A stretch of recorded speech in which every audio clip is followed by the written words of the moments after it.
ஒன்னே எல்லா பசங்களையும் சொல்றது என்னன்னா, லவ் பண்ணா சொல்லிடுங்க. அதுதான் நான் சொல்றேன். லவ் பண்ணாத சொல்லிடுங்க. ஸ்கூல் லைஃபா இருக்கட்டும், காலேஜ் லைஃபா இருக்கட்டும், அது கடந்து போயிட்டீங்கன்னா ரொம்ப அது ஒரு ஃபீலிங்கா இருக்கும். படம் உண்மையிலே நல்லா இருக்கு. ஃபர்ஸ்ட் ஹாஃப் வந்து கொஞ்சம் லேகா படம் மாதிரி இருந்துச்சு. செகண்ட் ஹாஃப் உண்மையிலே நல்லா இருந்துச்சு. ஒன் சைட் லவ் பத்தி தான் சொல்லியிருக்காங்க. ஒன் சைட் லவ் அதெல்லாம் போய் சொல்லிடுங்க. திரும்ப வந்து அதர்வாவோட ஆக்டிங்கும் சூப்பரா இருந்துச்சு அண்ட் ஹீரோயினோட ஆக்டிங்கும் நல்லா இருக்கு. ஸோ இதில் பார்த்தீங்கன்னா 3 ஹீரோயின்ஸ் இருக்காங்க. ஸோ அவங்களோட ஆக்டிங் ரொம்ப பர்ஃபார்மன்ஸ் சூப்பராக பண்ணியிருக்காங்க. அண்ட் காமெடி வந்து அந்த டீமே வந்துட்டு கரெக்டாக பண்ணியிருக்காங்க. இதயம் படமும் இதயம் முரளி படத்துக்கு இடையில வித்தியாசம் பார்த்தீங்கன்னா ஒண்ணுமே இல்லை. அதான் வருத்தம். ஏன்னா இதோட 90s ஒரு தடவை கதை அதை வந்து அந்த காலம் முன்னாடி அவங்க அப்பா பண்றதுல ரொம்ப நம்ம ஈர்த்தது காரணமே அந்த மெலோடி சாங்ஸோட ஒரு விஷயம் தான். அந்த சாங் இதுல இன்னும் கொஞ்சம் கம்மியாயிருச்சோ அப்படிங்கிற மாதிரி எனக்கு தோணுச்சு. ஒரு 90 கிட்ஸ் வந்து எப்படி அவங்க லவ்வை வந்து எக்ஸ்போஸ் பண்ண தயங்குவாங்க, அதுதான் வந்து ஸ்டோரியா வந்து கொண்டு வந்திருக்காங்க. கடைசி வரைக்கும் அந்த 90 கிட்ஸ் வந்து எப்படி லவ்வை சொல்லாம இருக்கிறாங்கன்றதா கதை. அந்த இதயம் படத்துல எப்படி லவ்வை சொல்ல முடியாம ஒரு கஷ்டப்படுறாரோ அதே மேட்டர் தான் வந்து 2.25 மணி நேரமா காட்டியிருக்காங்க. படம் ஒன் டைம் வாட்சிக்காண்டி நல்லா இருக்கு. இந்த நல்ல ஒரு ஃபேமிலியா வந்து பாக்குற மாதிரி கொஞ்சம் நல்லா தான் இருக்கு. ஐயா படம் நல்ல படம் தானே, இல்லைன்னு சொல்ல. கடைசி வரைக்கும் லவ் சொன்னாரானா கடைசியில வந்து சொல்றாரு. நல்லா இருக்கு. சின்னி ஜெயந்த் சார் வராரு, உன்னை பார்த்தா என் ஃப்ரெண்டு ஃபீல் வருது அப்படின்னு சொல்லுவாரு. வந்துட்டு படத்துல வரக்கூடிய காஸ்டிங்ஸ் எல்லாமே சூப்பரா தான் இருக்குது. ஒரு கௌதம் மேனன் படம் மாதிரி, ஒரு 3 மாதிரி, ஒரு ராஜேஷ் படம் மாதிரி எல்லாமே ஒரு நல்ல அவ்வளோ அழகான ஒரு சினிமாட்டோகிராஃபி, நல்ல கலர்ஃபுல்லான ஒரு படம் தானே. மற்றபடி நட்டி சாரோட கேரக்டர் ரோல் எல்லாமே நல்லா இருந்துச்சு. லஸ் என்ன கேட்டா படம் கலர்ஃபுல்லா இருக்கு. ஒரு ஜீவா சாரோடைய என்றென்று முன்னகை மாதிரி இருக்கு. ஒரு ஜாலியா இருக்கு, காமெடியா இருக்கு, நல்லா தான் இருக்கு. 3 ஹீரோயினும் வந்து வராங்க, அப்படியே வந்து போகுது. ஆனா சில ட்விஸ்ட் எல்லாம் இருக்குது ஃபர்ஸ்ட் ஹாஃப்ல. அந்த பிரீத்தி முகுந்தன்ற ஹீரோயினோட ட்விஸ்ட் ஒன்று இருக்கு. அதெல்லாம் நீங்க பாத்தீங்கன்னா கொஞ்சம் நல்லா தான் இருக்கும். ஓவராலா வந்து பார்த்தோம்னா அந்த பரிதாபங்கள் சுதாகர் சூப்பரா பண்ணியிருக்காரு. காமெடி அங்கங்க நல்லா ஒர்க் அவுட் ஆயிருக்கு. சார் அவர் அதர்வாவோட அப்பா படம் ஒன்று பழைய வருஷம் ஒன்று பார்த்துருப்பாரு. அவர் லாஸ்ட் வரையும் லவ்வர் சொல்லியிருக்க மாட்டாரு. சேம் டிட்டோ அதே காம்பினேஷன் தான் அவரோட பையனை வச்சு எடுத்திருக்காங்க. 3 லவ் வரும், 3 லவ்லையும் லவ்வர் சொல்ல மாட்டாங்க. அது அவ்வளவுதான் கதையே. லவ்வர் சொல்ல பயந்துகிட்டே இருப்பாரு. அதை தான் வந்து கொஞ்சம் கலர்ஃபுல்லா பண்ணியிருக்காங்க. ஸோ இந்த ஜெனரேஷனுக்கு ஏற்ற மாதிரி கொஞ்சம் லவ் சாங் அந்த மாதிரி பண்ணிருக்காங்க. அவர் வந்தோடனே ஆடியன்ஸ் எல்லாம் பயங்கரமா கிளாப் பண்ண ஆரம்பிச்சிட்டாங்க. சூப்பரா இருந்துச்சு. ஆனா அந்த பழைய படத்தோட ஒரு சில சீன் வந்து ரிமைண்ட் பண்ற மாதிரி வச்சிருக்காங்க. ஆனா பயங்கரமா வா அப்படின்னு கத்த ஆரம்பிச்சிட்டாங்க. என்னதான் கத்துனாலும் லாஸ்ட்ல லவ்வர் சொல்லாதோட எங்களுக்கே காண்டாயிடுச்சு. என்னன்னா படத்தை வந்து இழுத்துட்டே போறாங்களே. டக்குனா ஒரு சீன் வந்துச்சுன்னா அந்த லவ்வர் சொல்ற மாதிரி கொண்டு வந்துட்டு கட்டு லவ்வே சொல்லாத மாதிரி போன ஒரு ட்விஸ்ட் வச்சிருக்காங்க. 3 லவ் பேர் இருக்கு, 3 லவ் பேர் ட்விஸ்ட் வச்சு ஆடியன்ஸ் காண்டே இருக்காங்க. சரி 90 கிட்ஸ்னால எங்களுக்கு கொஞ்சம் கனெக்ட் ஆகும். ஆனா 2K கிட்ஸ்னா சேரத்துக்கு அடிச்சிருவாங்க. அந்த மாதிரி இருந்துச்சு. இப்ப இருக்க 2K கிட்ஸ் பயங்கர ஃபாஸ்டா இருக்காங்க.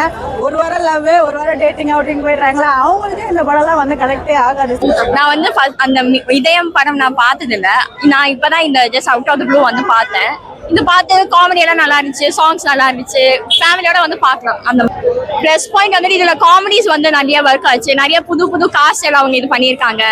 அப்புறம் ஹீரோயின்ஸா இருக்கட்டும், ஹீரோ இருக்கட்டும், எல்லா காஸ்டுக்குமே வந்து தகுந்த மாதிரி நிறைய ஸ்கிரீன் ஸ்பேஸ் இருந்துச்சு. இதே மாதிரி இந்த படம் வந்து ஒரு 90s ஒரு தடவை காதல் அப்படின்னு சொல்லலாம். பட் ஆனா ஒரு நல்ல ஒரு வித்தியாசமான ஒரு காதலை இந்த ஜெனரேஷன் ஏற்றுக்குமான்னு பட் ஏற்றுக்கிட்டாங்கன்னா இந்த படம் சூப்பரா இருக்கும். இதுல இருக்கு கண்டிப்பா. ஆனா அவர் சொல்லும் போது, அவர் பார்க்க முயற்சிக்கும் போதே எனக்கு என்னன்னா ஒரு 2 இடத்துல அவரையும் சொல்ல மாட்டாரு. 3ஆவது இடத்துல அவர் சொல்லணும் போற இடத்துல கடவுளா பார்த்து தள்ளி விட்டுருவாங்க. அந்த மாதிரிலாம் நடக்குது. அந்த சீன் காமிச்சது எல்லாமே நல்லா இருந்தது. ஆனா எனக்கு நான் அப்பா ஃபேன் தான். என்னதான் இருந்தாலும் அவரோட டச்சு அடிச்சுக்கவே முடியாது. ஏன்னா அந்த இடத்துல வந்து ஒரிஜினலாவே நம்மளே காலில் வரைக்கும் நம்ம சொல்லிடலாமா அப்படிங்கிற அளவுக்கு தோணுது. அந்த ஒரு சீன் இருந்துச்சான்னு கேட்டா இல்லைன்னா உட்கார வச்சதுக்கு முழுக்க காரணம் அவங்களோட டீம் தான். அவங்களோட அந்த காமெடியெல்லாம் ஒர்க் அவுட் ஆகலன்னு வச்சுக்கோங்களேன். லாஸ்ட் இதுல லேட்டஸ்ட் முடிஞ்சதுக்கு அப்புறம் கூட சரி ரொம்ப சேர்த்து போவன்ட்டா அப்படின்னு சொல்லும் போது கூட அவங்க கூட தேட்டர்லயே லைட்டா போட்டு இப்பயாவது லவ்வா சொல்றா அப்படின்னு சொல்லுவாங்கல்ல. கடைசி வரைக்கும் அந்த லவ்வ சொல்லவே மாட்டான். அந்த ஒரு விஷயம்லாம் ரொம்ப நல்லா இருக்கு. ஆக்சுவலி மாமாவோட கேரக்டர் ரொம்ப அழகா பண்ணிருப்பாங்க. எனக்கு அந்த லாஸ்டா வந்து அந்த ஆக்சுவலி வந்து அந்த கல்யாணத்துல வந்து சொல்லுவான், நல்ல ஃப்ரெண்ட்ஸ்னா என்னன்னு தெரியுமா, நல்ல ஃப்ரெண்ட்ஸ் எல்லாம் வந்துட்டு லவ்வ சேர்த்து வைக்கணும், நீங்க அப்படிலாம் பிளான் போட்டீங்கன்னா போட்டு தள்ள வேண்டாம் அப்படின்னு சொல்லாம சொல்லுவான், நீ சேர்த்து வைடா அப்படின்னு. அந்த மாதிரி சின்ன விஷயங்கள் ரொம்ப அழகா இருக்கும். இதே படத்துக்கு இதே முரளி படத்துக்கு என்ன வித்தியாசம்? அதுல ஒரே ஒரு காதலுக்காண்டி ஒருதலை காதலா கடைசி வரைக்கும் சொல்லாமே காட்டுவாங்க. இதுல ஒரு 4-5 காதல் வரும் ஒருதலைல, அவ்வளவுதான். ஆக்சுவலி ஒரு இடத்துல வந்துட்டு கல்யாணம் ஆயிடுச்சு, எனக்கு குழந்தைலாம் இருக்கு, ஆனா நான் உன்னை லவ் பண்ணேன்டா அப்படின்னு சொல்லுவாங்க. பாத்தீங்களா, இந்த நேரத்துல எனக்கு தேவையா குமார் உனக்கு அப்படிங்கிற மாதிரி தான் தோணுச்சு. நினைவுபடுத்துற ஒரு விஷயமா இருக்கும். அது ஜென்சியா இருக்கணும், 2K இருக்கணும்னு இல்ல, லவ்வா சொல்றதுக்கு இப்பயும் தயங்குற பசங்க இருக்காங்க. சோ அவங்களுக்கான ஒரு படம் தான். இதே முடியும் அந்த படத்துல அவர் சொல்லாம விட்டுருவாரு, அதே மாதிரிதான் இதுலயும் போயிட்டு இருக்கும். அது சொல்லுங்கன்னு போய் சொல்றாங்க, அவ்வளவுதான். பெருசா இல்லைங்க, எல்லாம் ஈஸி காமெடி தான். நல்லா இருக்கு, சுதாகரோட காமெடி நல்லா இருக்கு படத்துல. மியூசிக் எல்லாமே நல்லா இருக்கு. உட்காந்து பார்த்தோம்னா நம்மளோட சின்ன வயசுல இருந்து இப்ப இருக்க ப்ரெசென்ட் வரைக்குமே நமக்கு நல்ல ஒரு ஞாபகம் வரும், நிறைய மெமரி. அந்த மாதிரியான படம் இல்ல, அந்த படத்துக்கும் இந்த படத்துக்கும் சுத்தமா வந்து எந்த அட்டாச்சுமே கிடையாது. ஒரே ஒரு சீன் என்னன்னா, அதுல அவர் லவ்வே சொல்ல மாட்டாரு, இவரும் கடைசி வரைக்கும் லவ்வே சொல்ல மாட்டாரு. அது மட்டும் தான் தவிர அது வேற ஜானர், இது வேற ஜானர். காலகட்டத்துல பசங்க உண்மையிலேயே வந்து லவ் சொல்றதுக்கு ரொம்ப யோசிப்பாங்க, ரொம்ப தயங்குவாங்க. லவ் சொல்லாமலே நிறைய பேர் விட்டுருவாங்க. 2026 தான் இந்த ஹீரோ வந்து லவ் சொல்லாம இருக்காரு, சொல்றதுக்கு வாயில வார்த்தையே வர மாட்டேங்குது. ஸோ கேரக்டர் வைஸ் வந்து அதே கேரக்டர் தான் வந்து 2026 காமிச்சிருக்காங்க. பட் இன்னைக்கு பாத்தீங்கன்னா எல்லா பசங்களும் அசால்ட்டா லவ் சொல்றாங்க. லவ் தாண்டி கூட ஏதாவது கேட்கணும்னா கூட யோசிக்காம கேட்டுறாங்க. பாத்தீங்கன்னா 3 லவ் ஸ்டோரி வந்து ஃபர்ஸ்ட் ஹாஃப்ல சொல்றாங்க. அதுல ஃபர்ஸ்ட் லவ் ஸ்டோரி வந்து ஒரு ஸ்கூல்ல அந்த ஹீரோ வந்து ஸ்கூல் படிக்கும் போது உள்ள லவ். ஃபர்ஸ்ட் ஹாஃப்ல 3 லவ் காமிக்கிறாங்க. 3 ஃபர்ஸ்ட் லவ் வந்து வேற, பட் மற்ற 2 லவ்லையும் வந்து இவன் போய் இந்த ப்ரொபோசல்லே பண்ண முடியாத மாதிரி மிஸ் ஆகிறது தான். ஸோ செகண்ட் ஹாஃப்ல வந்து இதே விஷயத்தையும் இவங்க கண்டினியூ பண்ணி கொண்டு போறாங்க. ஒரு சில சீன்ஸ் எல்லாம் கொஞ்சம் இன்ட்ரெஸ்டிங்கா இருக்கு. பட் படத்துல ஆக்டிங் வைஸ் பார்த்தீங்கன்னா அதர்வா நல்லா நடிச்சிருந்தாரு.